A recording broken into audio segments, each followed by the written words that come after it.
High সবাইকে, কেমন আছো সবাই? আশা করছি অনেক ভালো আছো। তো ফাইনালি আজকে চলে যাবো এখান থেকে, তাই জন্য রেডি হয়ে নিয়েছিলাম, কারণ কি ফ্লাইটটা সকালের ছিল, তাই ভোর ভোর উঠে রেডি হয়ে নিয়েছিলাম।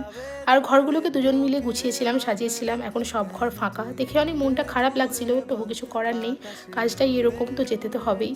তো এখন গাড়িও চলে এসছে, আর অনেকটা সকাল সকালই বেরিয়েছিলাম, মানে সূর্য ওঠেনি, অন্ধকার অন্ধকার ছিল। তো যেহেতু ভোরের ফ্লাইট ছিল, তাই জন্য তাড়াতাড়ি বেরিয়েছিলাম আর কি, ধীরে সুস্থে যাবো বলে।